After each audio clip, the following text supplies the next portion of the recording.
है कावड़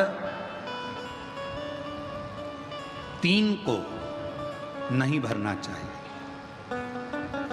पहले नंबर पर रोगी, जिसके शरीर में बहुत ज़्यादा रोग है, डॉक्टर ने आराम करने का बोला है, उस व्यक्ति को कावड़ नहीं भरना चाहिए, उसको आराम करना चाहिए। दूसरा, गर्भवती नारी, जिसका गर्भ है 2 महीना, 4 महीना, 6 महीना, 8 महीना, 7 महीना, 9 महीना, 1 महीना जिसका गर्भ ठहर चुका है, गर्भवती नारी को कावड़ नहीं भरना चाहिए। उसको घर में रहकर प्रभु का मंत्र जाप करना चाहिए। तीसरा, रजस्वला नारी, रजो धर्म से है, रजो धर्म के अंतर्गत है, कावड़ नहीं भरना। कावड़ का जल चढ़ाया हुआ 2 लोगों के लिए श्रेष्ठतम होता है। एक, जो व्यक्ति बहुत बीमार होता है, उसको कावड़ का चढ़ा हुआ जल का 2 बूंद उसके शरीर पर हृदय, नाभि, शीश, कर्ण और कंठ इस जगह पर लगाया जाता है, जिससे वो 15 दिन 20 दिन के अंदर अच्छे से चल सके, उठ सके और बैठ सके। कावड़ का जल, चढ़ाया हुआ जल लाकर घर के आंगन में, घर के दरवाजे पर उससे सींचन किया जाता है।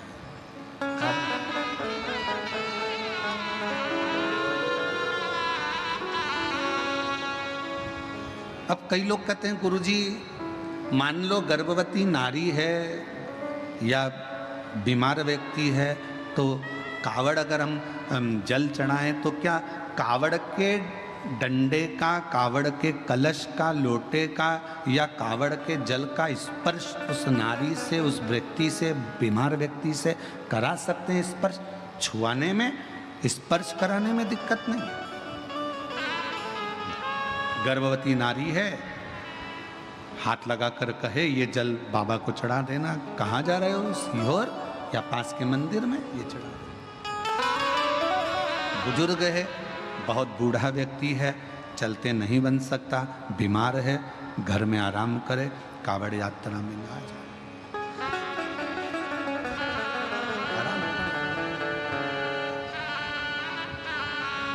कावड़ लेकर जब चलते हैं तो व्यर्थ की बातों को ना करते हुए शिव की भक्ति की बातें करना चाहिए।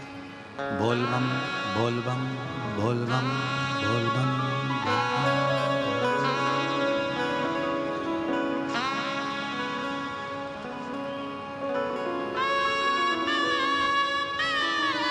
स्मरण मंत्र का जाप करते रहो।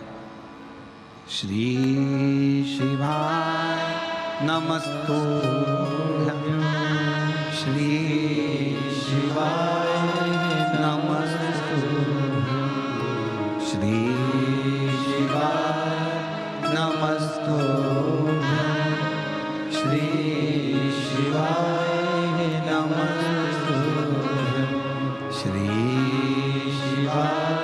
नमस्तुभ्यं, श्री शिवाय नमस्तुभ्यं। शिव नाम का जप करो, शिव का उच्चारण। व्यर्थ की प्रपंच से दूर रहो।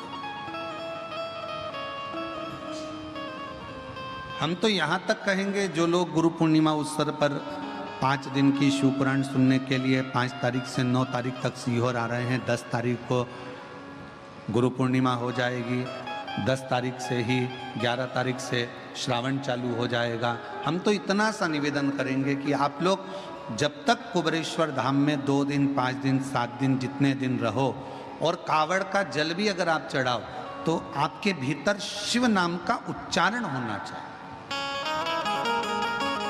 शिव का स्मरण होना चाहिए।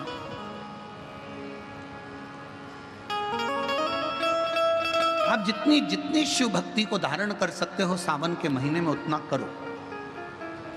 और मेरा निवेदन सभी मेरी जीजियों से, मेरे जीजाओं से, मेरी बेटियों से, बेटाओं से, मेरी माताओं से, श्रावण के महीने के जितने सोमवार रहें, प्रत्येक सोमवार को शंकर जी का, अगर मंदिर जा सको तो ठीक है, ना जा सको तो शिखर का दर्शन, और वो भी ना कर सको तो अपने घर में जो शिवलिंग है उस पर 3 बार, 3 छोटा सा लोटा ले लो, बड़ा लोटा ले लो, कैसा भी, 3 बार शिव जी का नाम लेकर 3 बार जल को अवश्य चढ़ाएं। जितने सोमवार पड़े श्रावण के महीने में आप 3 बार, भले 1 लोटा जल है उसी को रोक रोक कर 3 बार चढ़ा दो, और 3 बार चढ़ाओ।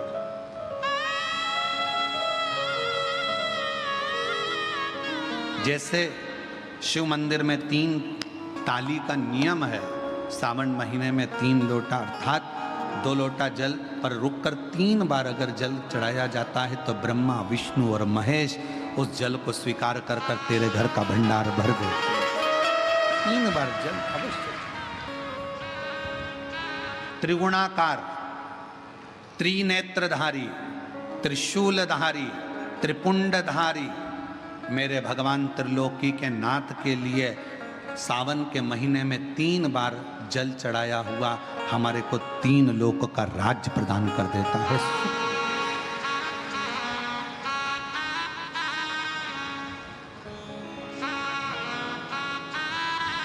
गुरुजी, इसका कहीं प्रमाण मिलेगा?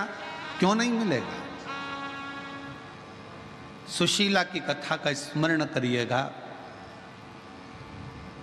सुदामा जी, ब्राह्मण सुदामा जी भगवान की अविरल भक्ति में डूबे रहते थे। सुशीला सुदामा जी की धर्म पत्नी भगवान की शिव की भक्ति में डूबी रहती थी, शिव की आराधना। कई लोगों ने कहा कि सुदामा जी की जो पत्नी थी बड़ी गुस्सेल थी, बहुत क्रोध करने वाली थी, गुस्सा करने वाली थी। सुदामा जी की पत्नी बहुत गुस्सा करती थी। सुदामा जी पंडित जी थे, ब्राह्मण थे और उनकी पत्नी ऐसी थी? नहीं। कई लोगों ने पंडित जी की पत्नी को बड़ा वैसा समझ रखा रहता है कि बहुत गुस्से वाली होती है, बहुत क्रोध वाली होती है। ऐसा नहीं। भक्ति भीतर से शक्ति देती है, शक्ति प्रदान करती है। जैसे कावड़ में चलने वाला जो कावड़िया होता है, कावड़ में चलने वाला जो कावड़िया होता है उसको शक्ति कौन देता है चलने की? पड़ोस में चलने वाला हाथ पकड़ता नहीं है, साथ में चलने वाला साथ चलता नहीं है, वो अपनी कावड़। इतना लंबा लंबा लोग चल कर आते हैं। अभी हमारे यहाँ सीहोर में कावड़ लेकर महाराष्ट्र से आ रहे हैं 300 किलोमीटर दूर से।